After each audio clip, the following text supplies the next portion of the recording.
Il était déjà sur ma chaise. C'est comme ça que ça a commencé. Pas un appel, pas une mise à jour du calendrier, pas même un mémo transféré. Juste Mike, notre directeur financier sans saveur en jean papa, assis à mon bureau avec ma tasse de café à la main comme s'il était une sorte d'otage d'entreprise. Ma plaque signalétique avait disparu, l'écran encore chaud, le tiroir du bureau ouvert de force, vidé. L'homme a eu l'audace de me sourire comme si j'étais l'intrus. Allison, dit-il sans se lever, a réévalué certains frais généraux. Je me tenais là, sur mes talons, les bras chargés d'impressions de l'autopsie que je venais d'exécuter sur les serveurs du Sud-Est. Vous savez, ceux qui ont survécu à une attaque 0D parce que j'avais écrit mes propres règles de pare-feu, celles que personne d'autre ne connaissait. Je viens de les sauver d'une fuite de plusieurs millions de dollars, et ils m'appelaient par téléphone. Je ne suis pas au-dessus, dis-je. Je suis les os. Sans moi, cet endroit se plie plus vite que votre menton faible lors d'un audit. Son sourire narquois se contracta. C'est le seul message que j'ai reçu avant qu'il ne fasse signe à la sécurité. 2 flics de location en manches courtes avec des yeux nerveux de stagiaires qui préfèrent jouer dans une cave. Ils m'ont flanqué comme si j'étais un handicap. Voici le truc. Ils ne savaient même pas ce que j'avais construit. Ils l'appelaient un coffre-fort de données parce que c'est ainsi que je les laissais l'appeler, mais il s'agissait plutôt d'un système nerveux respiratoire doté de griffes l'épine dorsale de notre migration vers le cloud, de la synchronisation multirégionale et du chiffrement côté client.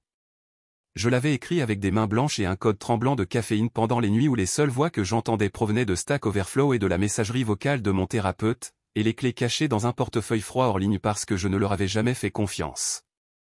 Pas après ce cadreur site à Tao, où j'ai vu le conseil d'administration vendre une partie de notre pile technologique à un concurrent tout en sirotant un vin qui coûtait plus que mon bonus trimestriel.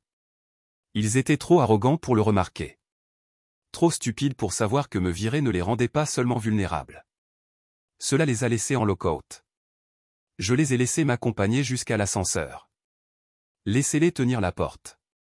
Laissez-les croire qu'ils ont gagné, jusqu'à ce que nous passions devant la salle des serveurs. C'est à ce moment-là que j'ai arrêté de marcher. Tournez. J'ai regardé Mike droit en face. Avez-vous réinitialisé les certificats TLS avant de révoquer mon accès? Sa bouche s'ouvrit, se ferma. Je prends cela comme un non, dis-je. Bonne chance pour expliquer au service de conformité pourquoi les journaux indiquent que votre architecte principal a disparu en cours de cycle avec tous les privilèges d'administrateur toujours attachés. Il pâlit en fait, pâlit comme si le sang avait décidé de ne plus vouloir être associé à lui. Et je suis sorti. Pas de cri. Aucune scène. Juste le bruit de la porte de l'ascenseur qui se refermait derrière moi et la terreur silencieuse d'un homme qui venait de réaliser qu'il avait viré la seule personne qui gardait les lumières allumées. Je ne suis pas rentré chez moi. Je suis devenu sombre, j'ai éteint mon téléphone, j'ai retiré la batterie du brûleur que j'avais enregistré sous le tableau de bord de ma voiture. On ne passe pas 4 ans à travailler sous des dirigeants qui sourient tout en vidant les retraites sans apprendre à disparaître. J'ai conduit 3 comtés vers l'ouest, je me suis enregistré dans un motel où la moquette sentait la moisissure et les rêves oubliés, et j'ai démarré mon véhicule privé. Pas de synchronisation dans le cloud, pas de gonflement du système d'exploitation, juste un Linux brut, exécutant du code comme un fil sous tension. Et c'est à ce moment-là que les véritables notifications ont commencé à arriver. Pas de la part de l'entreprise, mais du système. Le coffre-fort. Mon coffre-fort n'était pas seulement du stockage. C'était regarder, apprendre. Chaque fois que quelqu'un touchait quelque chose qu'il ne comprenait pas, cela me faisait signe. Un développeur junior, Thomas, fraîchement sorti du camp d'entraînement. Mon gentil garçon, j'ai essayé d'accéder au registre des autorisations. Verrouillé en moins d'1 seconde. 10 minutes plus tard, quelqu'un du service juridique a tenté de contourner l'authentification à 2 facteurs à l'aide d'un email de sauvegarde, celui que j'ai désactivé le trimestre dernier. Leur panique avait un goût de miel. Ils pensaient pouvoir me restructurer comme si j'étais une chaise cassée dans la salle de repos. Mais ce qu'ils n'ont pas réalisé, ce que Mike n'a pas réalisé, c'est que je n'avais pas seulement construit une plateforme, bâti une réputation.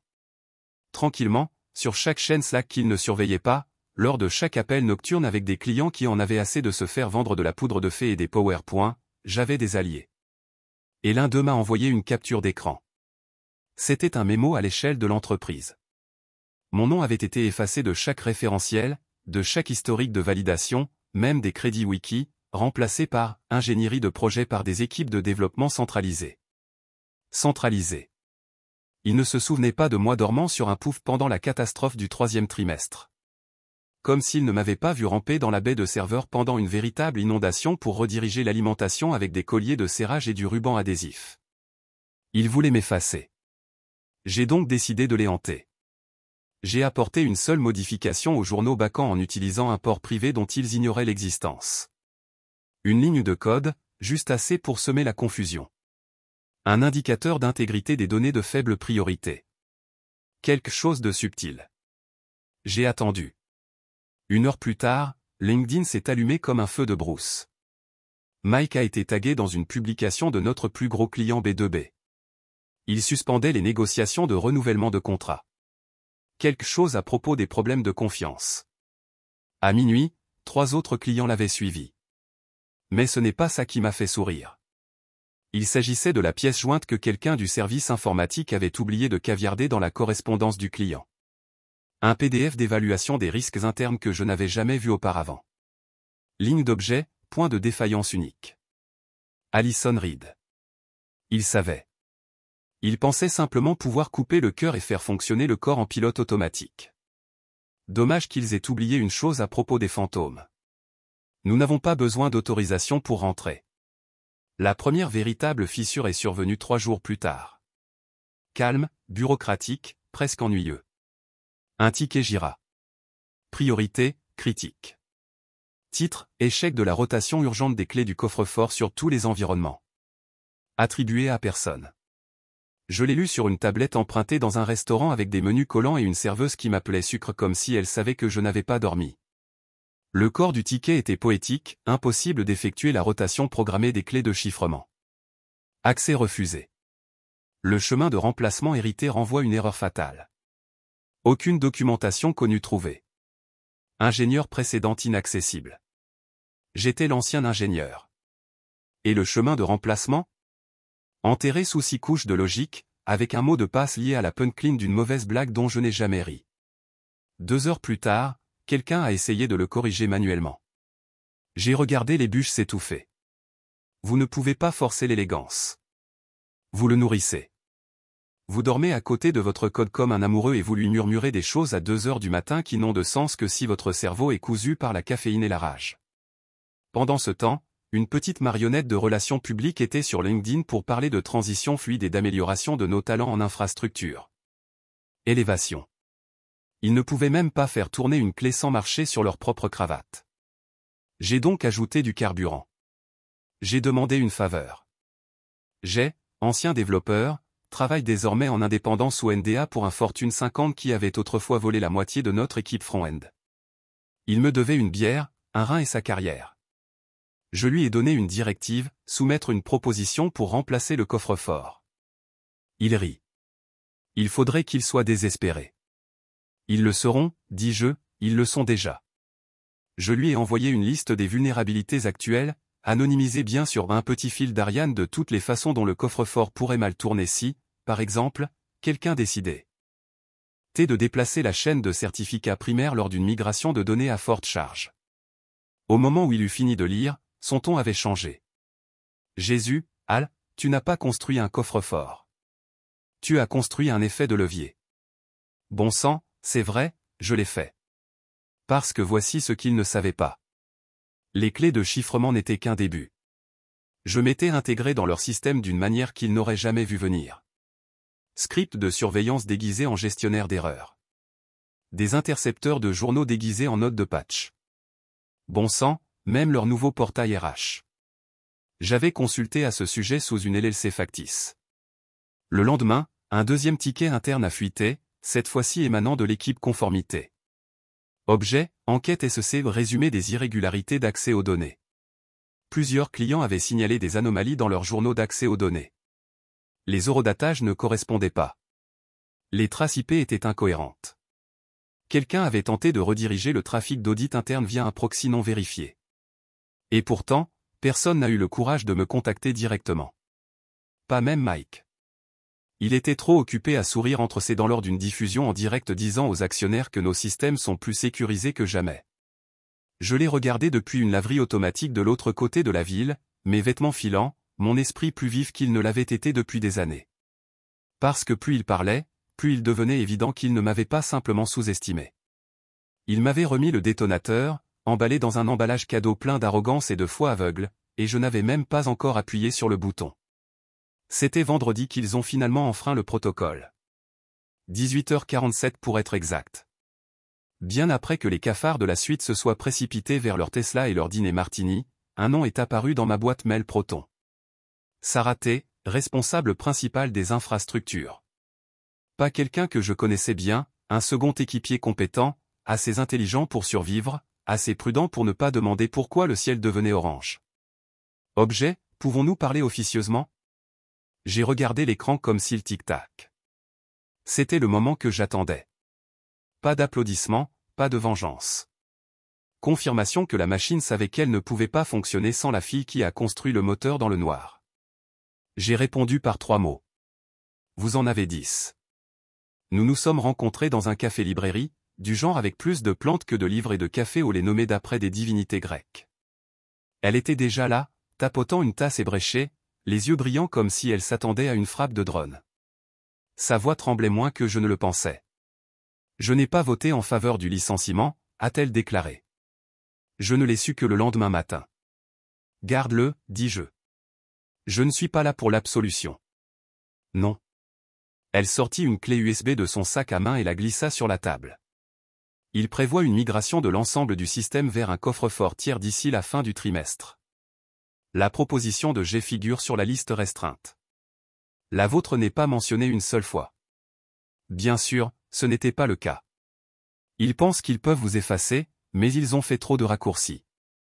Ils ont ignoré la carte des dépendances, ignoré les déclencheurs de remplacement, et ont même recompilé l'un de vos scripts sans valider le sel. J'ai cligné des yeux. Une tarte évangéliste recompilée? Elle hocha la tête. C'était un suicide.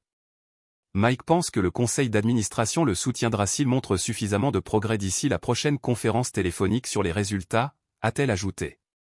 Mais ils sont déjà à bout. Une panne de plus, une brèche de plus, et ils videront toute l'équipe de direction.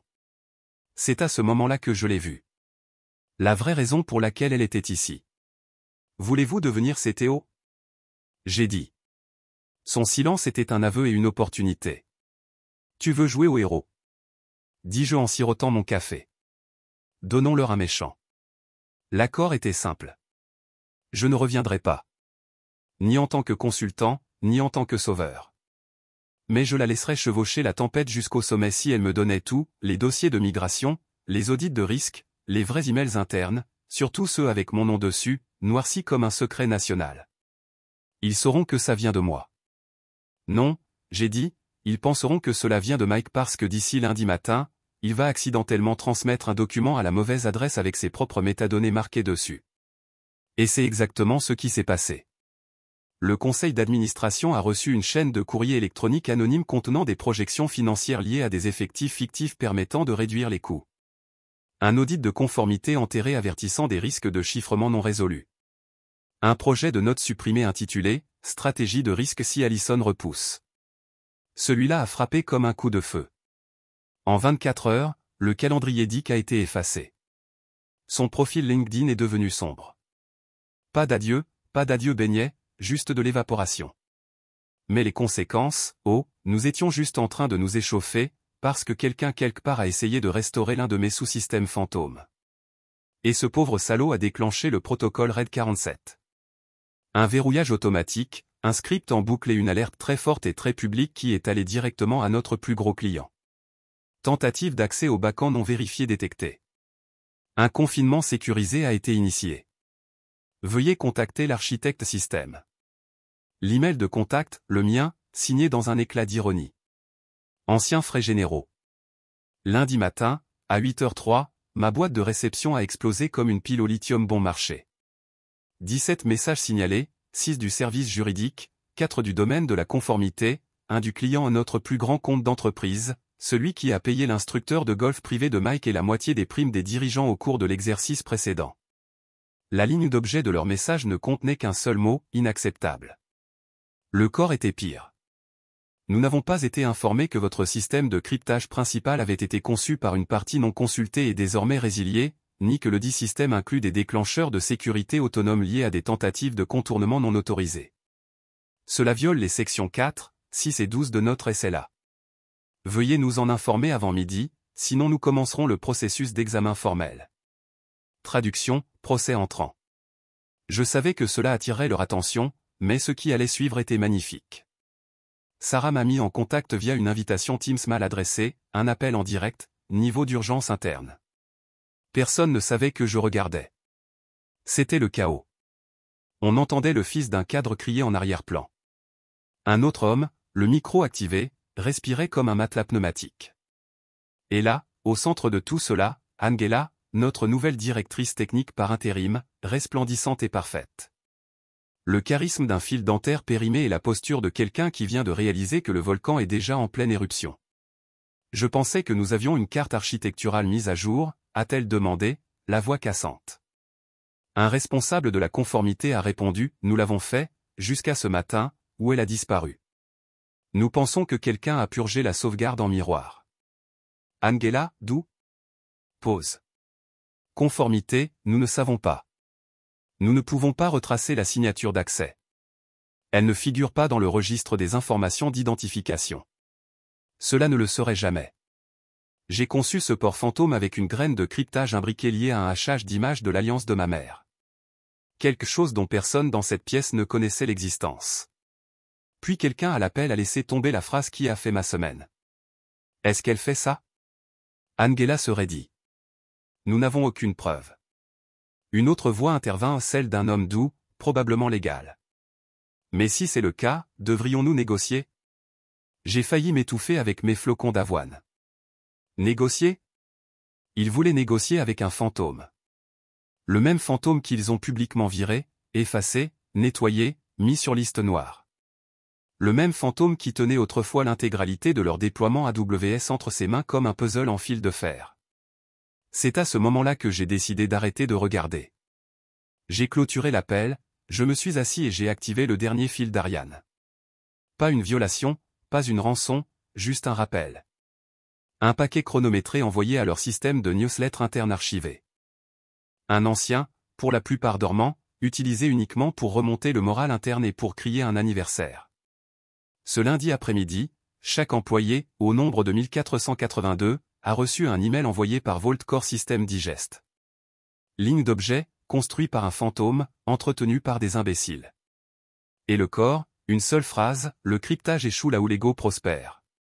Pas de lien, pas de hack, juste ça. Et la réponse a été instantanée. Reddit en a eu vent. Puis Twitter, puis Hacker News. Soudain, nous sommes à la mode sous des hashtags comme hashtag Vaultfell et hashtag OverheadMyASS. Et c'est là que j'ai reçu l'appel. Numéro bloqué. J'ai quand même répondu. Allison, dit la voix. C'était lui. Le PDG, celui qui m'a serré la main lorsque j'ai signé, m'a souri comme si j'étais un membre de la famille, puis a hoché la tête en silence lorsque les RH ont glissé le couteau. Il poussa un long soupir vaincu. Puis il a dit, que veux-tu? Je n'ai pas répondu. Pas encore. Car quand on a déjà été effacé, la seule chose plus douce que la vengeance, c'est le silence avant la tempête. Je l'ai laissé assis dans ce silence pendant 6 secondes complètes. 6 secondes où il a probablement imaginé tous les scénarios de cauchemar, recours collectif, audit réglementaire, exode des investisseurs, les panélistes de CNBC le traitant d'incompétence dans un procès. Puis j'ai dit, dis-moi, Paul, qu'est-ce que ça fait de perdre le contrôle d'un système que tu n'as jamais compris? Il n'a pas répondu à cela. Je ne pouvais pas. Au lieu de cela, nous aimerions arranger les choses. Tranquillement, discrètement. J'ai failli rire. Tu veux de la discrétion maintenant? Après m'avoir largué comme une truie gâtée et avoir laissé Mike effacer mon existence de l'histoire de ton entreprise. Allison, s'il vous plaît. Nous sommes sous pression. Les investisseurs sont. Arrêt. Je n'étais pas intéressé à ramper. J'étais intéressé par l'effet de levier. Et je l'avais déjà. Alors, je lui ai donné des conditions. Je ne veux pas récupérer mon travail. Je ne veux pas d'excuses. Je veux ce qui suit par écrit. D'ici demain midi, une reconnaissance signée du conseil d'administration me créditant en tant qu'unique architecte de l'infrastructure Vault-Core, une indemnité de départ ajustée rétroactivement aux conditions de sortie du niveau exécutif, et plus important encore, je veux que l'entreprise adopte la proposition de migration externe de Jay. Ce dernier l'a frappé comme une brique. C'est de l'externalisation.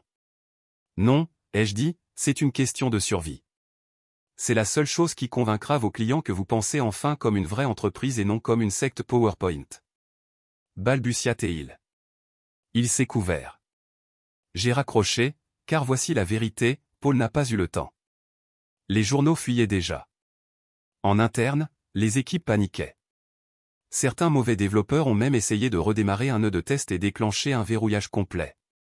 Je n'avais pas activé tous les pièges, mais j'avais laissé juste assez de fil d'Ariane pour faire gronder le système si de mauvaises mains le touchaient. Et maintenant, ils sont tous entre de mauvaises mains. Sarah m'a envoyé un message 2 heures plus tard. Ils se démènent. Ils ont prévu une mairie pour calmer tout le monde. Les RH sont en pleine crise. Vous êtes une légende. Je lui ai dit de profiter du feu d'artifice, car je viens de lancer la phase finale. Vous vous souvenez de la clé USB que Sarah a glissée sur la table? Celui auquel j'ai à peine jeté un coup d'œil? Je l'ai cloné. À l'intérieur se trouvait quelque chose dont il n'avait même pas réalisé qu'il était toujours enregistré.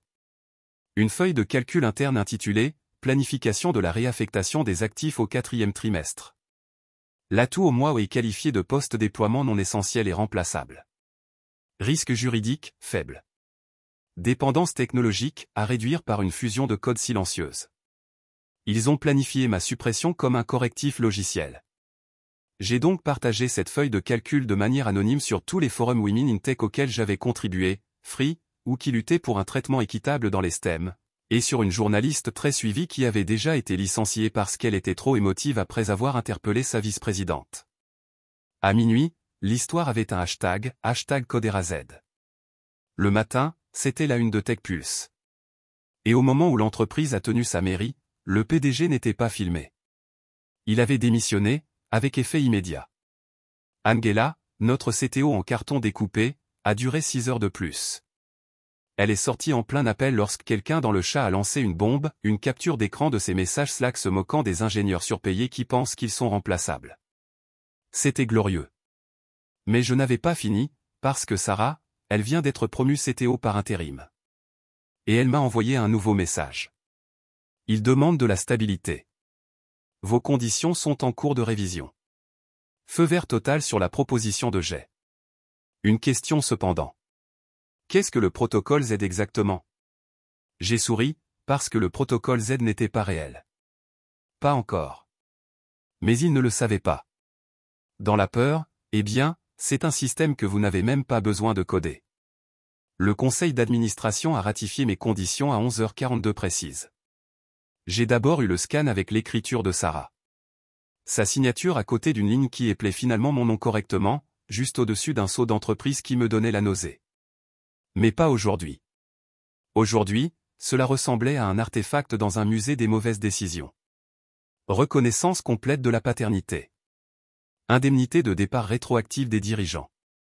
La proposition de Jay a été approuvée à l'unanimité. Oh, et une ligne supplémentaire ajoutée à l'encre rouge, toute modification future du système doit être précédée d'une consultation directe avec l'architecte d'origine. J'étais de retour dans le bâtiment, mais seulement dans l'ombre, exactement là où je voulais être. Cet après-midi-là, Sarah m'a invité à assister à l'appel d'urgence du client. J'ai dit non. Au lieu de cela, je lui ai envoyé un correctif de déploiement final. Premièrement, quelque chose de discret et d'utile, un correctif pour le starter SSL qu'il déclenchait en essayant de mettre en miroir le coffre-fort sans autorisation. Ce n'était plus de la vengeance, c'était du contrôle. J'avais réécrit le scénario, littéralement et métaphoriquement. Il pouvait diriger le spectacle, bien sûr, mais j'avais construit la scène. Puis vinrent les excuses. Ni Paul, ni Angela. Ils étaient partis. Fantôme dans le cimetière Slack de l'entreprise. C'était de la nouvelle agente de liaison du conseil d'administration, une femme que je n'avais jamais rencontrée. Blazer épuré, ton corporatif. Allison a commencé au nom de « je l'ai terminé ». Je m'en fichais, parce que ce n'était plus ce qui comptait. Ce qui comptait, c'était ce qui s'était passé après. Ma boîte de réception était inondée de messages de femmes, d'ingénieurs, d'administrateurs systèmes et d'architectes de tous les fuseaux horaires. Certains anonymes, certains audacieux, tous disent la même chose, merci. Ils m'ont fait ça aussi. Vous leur avez montré ce qui se passe lorsque le fantôme riposte. Même j'ai à envoyer un texto, tu as allumé un feu de joie. Tu veux en allumer un autre? Je lui ai dit de garder cette pensée en mémoire, parce que le dernier détail n'était pas encore libéré. Et parlons du diable, Mike a finalement essayé de reculer. J'ai reçu l'email via ma boîte de réception factice. La ligne d'objet était si hilarante et pathétique que j'ai dû la lire 2 fois. Et, on peut parler? Aucune excuse, aucune explication, juste une offre à puce, consultant contractuel, doubler mon ancien salaire. Pas de clause de rancune. De la rancune. Mon pote, tu as détruit ma carrière et tu pensais pouvoir m'emmener dans un bac de recyclage étiqueté diverses femmes ingénieurs. J'ai donc rédigé ma réponse avec soin. Pas de rage, pas de gros mots, juste une phrase, vous n'avez pas l'autorisation pour cette conversation. Ensuite, j'ai joint une capture d'écran du fichier de réallocation d'actifs d'origine, ses initiales partout dans les métadonnées, et je l'ai cédé à Sarah. Montrez-lui la pourriture qu'il a laissée derrière lui. Faites-lui savoir de quoi elle a hérité. Faites savoir à Mike que le coffre-fort n'oublie pas. Ce soir-là, j'ai participé à une réunion technologique locale sous un pseudonyme, j'ai écouté des femmes présenter de nouvelles startups, j'ai regardé des jeunes d'une vingtaine d'années parler de codage avec le genre de feu que je pensais perdu. L'un d'eux m'a demandé, « Est-ce que vous embauchez ?» J'ai souri et lui ai passé ma carte. Il ne disait rien d'autre qu'un logo et une ligne, l'abri 47, construit pour être mémorable. Je ne leur ai jamais dit d'où venait ce nom. Vault 47. Pas un gadget marketing, pas un nombre aléatoire. C'était le numéro de ligne du commis dont ils avaient essayé de m'effacer. Celui dans lequel j'avais poussé le script original de battement de cœur qui a stabilisé l'ensemble du système pendant la panique du 2e trimestre. Le même que Mike a supprimé sans examen, étiqueté optimisation non critique. La ligne 47 les a sauvés. La ligne 47, c'était moi et maintenant c'était la mienne. L'abri 47 a été lancé 6 semaines après les retombées. Pas de grande annonce, pas de tournée de presse. Juste un dépôt, un livre blanc et une campagne murmurée sur toutes les chaînes Slack pour femmes dans la technologie que j'ai pu trouver. Un cadre de chiffrement modulaire et décentralisé sans dépendance envers un fournisseur et une interface délibérément hostile pour tout cadre essayant de nous rationaliser par souci de pertinence. En bref, un système qu'ils ne pouvaient pas monétiser et dont nous ne pouvions pas être effacés. Sarah a discrètement démissionné 3 mois plus tard. Pas de scandale, pas d'échec, juste de la fatigue. Elle m'a envoyé un texto, je les ai rendus stables. Je vais construire quelque chose de mieux. Je lui ai dit que je l'avais déjà fait. J'ai est devenu responsable de l'infrastructure. Thomas, tu te souviens de lui? Le développeur au visage poupin qui s'est retrouvé bloqué en essayant de réparer ce que Mike avait cassé. Il a rejoint l'entreprise en tant qu'architecte junior, première embauche. Je l'ai laissé choisir son propre titre. Il a choisi chuchoteur de pare-feu. Nous avons même été repris par une organisation à but non lucratif qui souhaitait financer des outils sécurisés pour les lanceurs d'alerte. Parce qu'apparemment, une fois que vous avez détruit le système, les gens vous font confiance pour construire quelque chose qui n'explose pas. J'ai reçu des offres, bien sûr de l'argent, des titres, des actions de la part des mêmes personnes qui m'avaient autrefois mis sur liste noire. Un investisseur a appelé et a dit, vous avez fait valoir votre point de vue. Maintenant, revenons à l'échelle de l'entreprise. Je lui ai dit, je ne grimpe plus. J'ai coupé l'échelle, je l'ai fondue, puis je l'ai refondue pour en faire un coffre-fort qui se souvient de chaque femme qu'ils ont essayé de remplacer. Quant à l'entreprise, elle a continué en boitant. Nouveau leadership, rotation des relations publiques, refonte de la sécurité. Leur nom apparaît toujours dans les audits du dark web. Pas pour des manquements, mais pour des bêtises. C'est un récit édifiant. Maintenant, lors des conférences, je vois les regards. J'entends les murmures. Ceux qui disent que j'ai réagi de manière excessive, que j'aurais dû partir tranquillement. Mais tu sais quoi? Je pense qu'ils s'attendaient à ce que je fantôme. À la place, je suis devenu une histoire hantée. Parce que les frais généraux ne constituent pas le coût des affaires. C'est le prix à payer pour oublier qui a bâti cette foutue entreprise en premier lieu. Et maintenant, Il ne m'oublie jamais, car à chaque démarrage de Vault 47, une simple ligne résonne dans les journaux.